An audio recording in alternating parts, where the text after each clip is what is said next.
Hello, my friends. My name is Gerdes. I'm just a professor trying to provide context in the war in Ukraine, generally speaking. But here I want to look at what's going on with Iran and Israel. So last night, Iran sent 300 drones and missiles at Israel, trying to attack it in retaliation for what just happened a few days ago. First, let's establish this.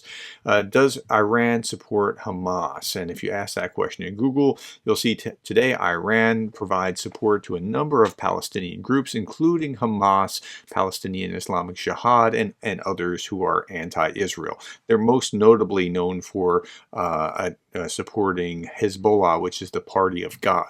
Okay. Israel struck Iran's consulate in Syria about 2 weeks ago, killed 2 generals, 5 other officers.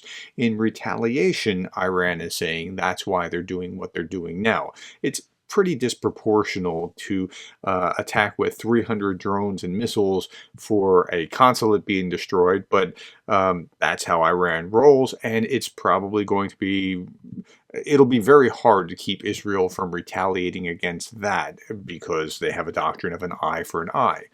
Breaking, Israel says 99% of more than 300 Iranian drones missiles were intercepted. It calls significant strategic success. Well, they have an Iron Dome, and above and beyond that, the U.S. and the British particularly were helping them out. This was in RT, Russia Today. Punishment of Israel complete, says Tehran. The top military commander promised a more extensive response if Israel does future attacks. So don't do this. We can pummel you here, but you can't hit back or we're going to have another problem. Okay, that's how bullies tend to roll. U.S. helps Israel thwart Iranian attack of 300 drones. Iran launched more than 300 drones and missiles toward Israel in its first full-scale military assault against the country. U.S. military forces in the region helped Israel intercept the strikes. More than 99% of the missiles and drones were intercepted. Israel Defense Forces, a spokesperson, said that a few fell inside Israeli territory, causing minor damage to a military base and a young girl. Okay, so, and this is what it looks like. I'm not going to play the video for YouTube, but like you can imagine, it shouldn't look like the 4th of July, except on the 4th of July. This is a real, actual attack. Okay, so Anton Gerashenko talked about this. He's a commentator who talks about what's going on in the war in Ukraine most of the time. He's an advisor to Zelensky's government, and he talked about how Iran fired 185 drones, 36 cruise missiles, 110 surface-to-surface missiles during this overnight attack. Now, Mark Hertling is a general. You usually see him on CNN, a retired general talking on CNN about usually, again, what's going on in Ukraine. He's replying to Jim Scutio, who says, turns out advanced missile and drone defense systems work, but you need them in volume and with ammunition, both of which Ukraine is now lacking. So we're now comparing Ukraine to what's happening in Israel. And Hertling responded, true, but one must consider 2 other factors: the size of the area of the operations and the depth of the enemy's attack. Now that's important because you want to understand these other variables.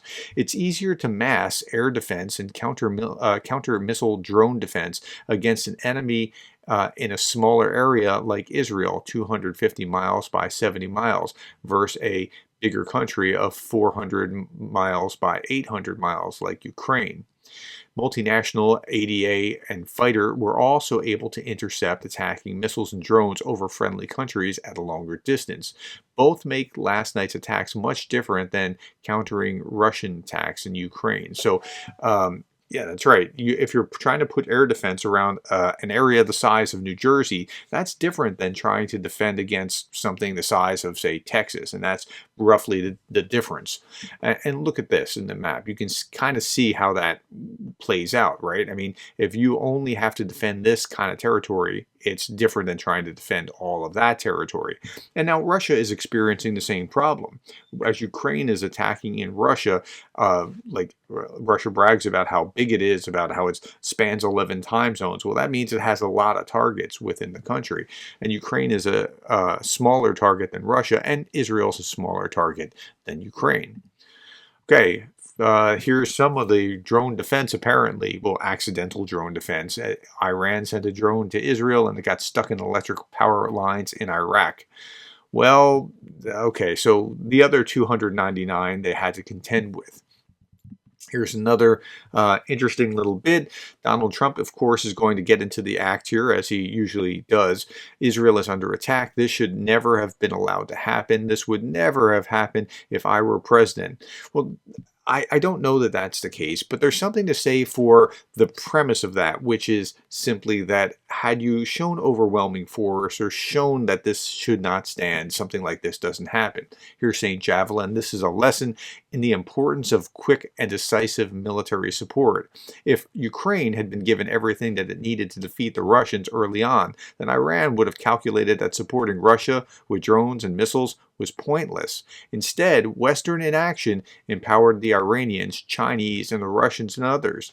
Now this is spiraling out of control because these stupid red lines. Easy solution, peace through superior firepower. So I'm not saying that they're supporting Trump's position, but the idea that if you just are, I don't want to offend or I don't want to, trigger a red line or let's not, provoke them. No, I mean, people like the Iranians are going to, or the Russians and Iranians, those same types of authoritarian leaders are going to do what they're going to do unless they get backed up. And so the punishment of Israel is complete. I'm not sure that this is a reality. Okay, so that's where we are, and thank you for your time. Thank you for the likes and the shares and subscribes. I hope that helped you understand a little bit about what happened yesterday and in the comparison between what's going on with Israel and Iran and Ukraine.